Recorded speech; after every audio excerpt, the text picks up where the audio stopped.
Hello ladies and gentlemen, welcome to the very first video of Nintendo Joe's E3 2012 coverage. I am Andy Hoover. I'm Kevin Knezovic. Say that again, last name? Knezovic. In case you're wondering how to pronounce it, I was wondering that myself for the longest time. But anyways, we're going to start things off today with sort of reactions to Microsoft and Sony's press conferences they had today.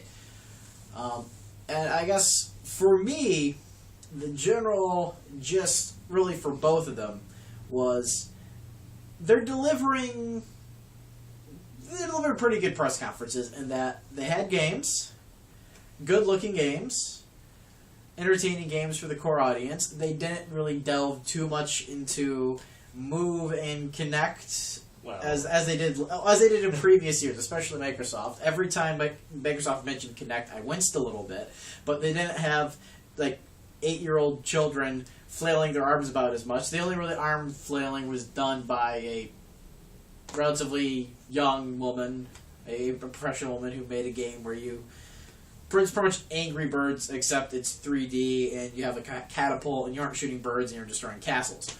But aside from that, it was more of a focus on like more hardcore titles. There's a lot like most of the Microsoft conference ended up being stuff you can watch on your Kinect.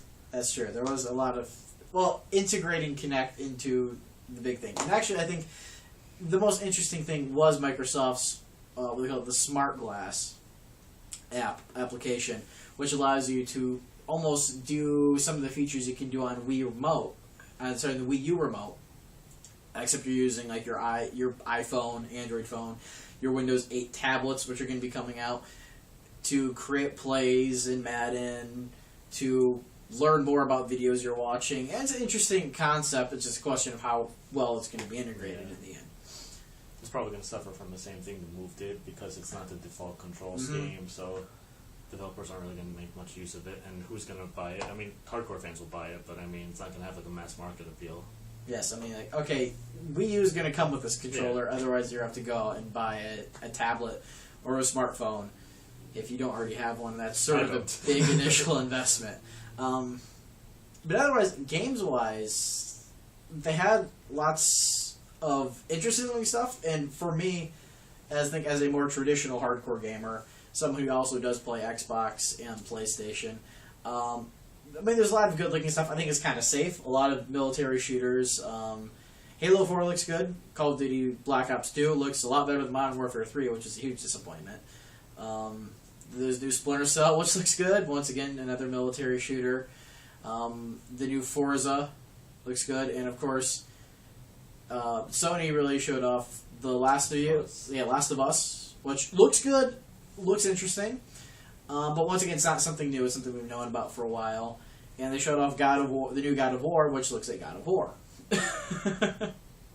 And so, once again, it's stuff that looks good, but it's not necessarily anything new. And I think, especially this year, where we have Wii U is making its big debut, I think there really should have been a more demand for something new and interesting, and really pushing the envelope. But obviously, I think this is something that they're waiting for until they do their next generation, and there was absolutely zero mention of next generation. So they were pretty safe conferences overall.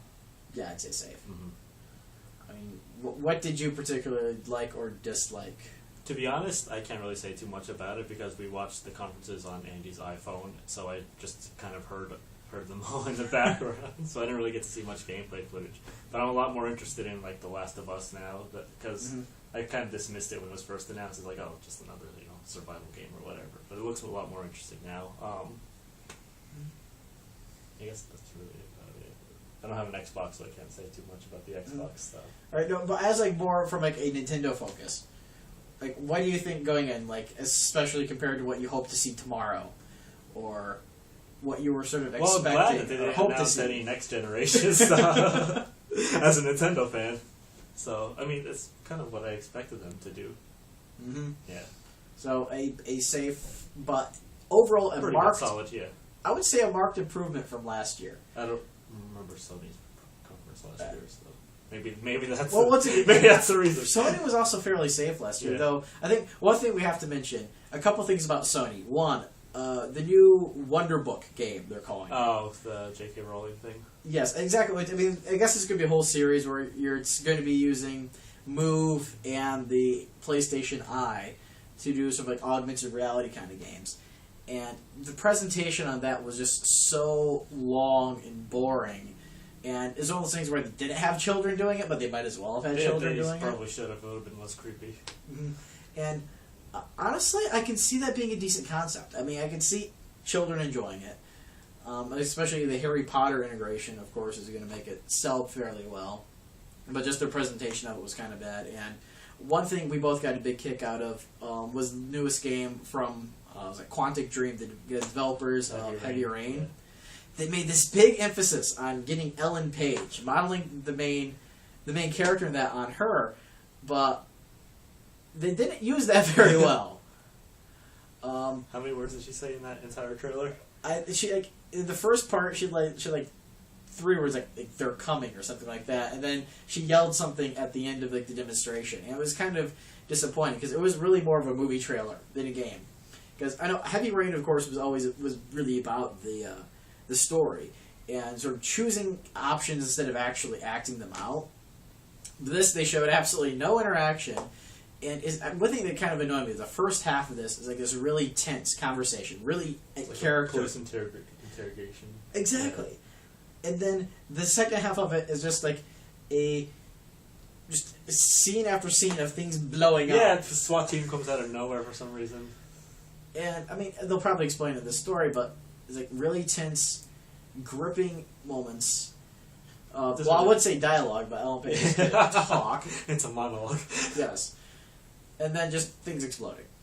And that actually, I think that's the general theme for this year, is things blowing up. I do not think there was a single game demonstration where something didn't crash or explode. Jeez, I can't think of one, except for Madden. Madden and FIFA, the sports game. Nothing exploded there. And the dancing games. That's true. Though Usher gave a fairly lazy performance, I think. His singing was rather poor, but his dancing was top-notch. And you would know. Yes, I am dancing Lord. So, in other words, safe. So, what do you think about Ubisoft's conference? Ubisoft, they actually had some interesting things.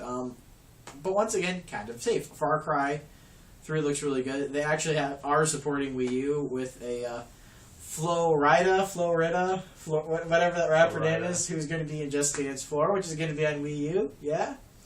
But otherwise, Rayman looks cool. Very innovative, very cool on there. Zombie U is... I think I would have preferred it to remain Killer Freaks from Outer Space. Simply because that's... a lot more interesting. Yeah, I mean, there are zombie games all over the place nowadays. I can understand why they would change that for marketing reasons, but I'd prefer having, like, the rabbit-inspired aliens. It's just more interesting. And the title's pretty horrible. Mm-hmm. Yeah, though at least they're doing a fitness game for it as well. But yay. Maybe give you a reason to hang on to your bounce boards. Yes. Alright, so what do you think we're going to see from Nintendo's conference tomorrow? Something new, something interesting. I mean, like I said, I think Microsoft and Sony really left a lot of space. Yeah. To, like, hey, we're doing something different. This is new, this is interesting. This isn't the same old military shooter you've been playing for the last 6 years. Any specific games you're hoping to see, or? Aside from... as crazy as they might be. Aside from the Metroid Star Fox crossover. Well, that's been debunked already. So. I know. A man can dream, though, can't he? I'd rather see a Pikmin F-Zero crossover. They're both set in space, too. Is like Olimar really tiny? Yes. The Pikmin are even more tiny? So, like, we make Olimar throwing the Pikmin onto the F-Zero cars and they go by trying to destroy them? I'm sure in Retro's hands something could come and kill him. Or just like Captain Falcon gets shrunk down and he starts a racing league with the Pikmin. I can imagine Captain Falcon like crashes his F-Zero car and there's pieces everywhere and you have to use all of them to collect the missing pieces. So that's a brilliant idea. I like that. Thank you. That's a concept to work with. Which hopefully they will announce tomorrow. If not, Till us down. we'll be horribly disappointed. I'll settle for a Zelda or new Mario. Eternal Darkness 2? Eternal Darkness 2? What? Oh, I would probably just die from shock. That becomes Home Alone. Alright, anyways. So be sure to check back tomorrow for our really first... When everything's all said and done. We'll actually have been on the E3 floor Yes. and having seen the press conference, actually see what Nintendo does. So check back. Thank you for watching. Adios, amigos. See you guys tomorrow.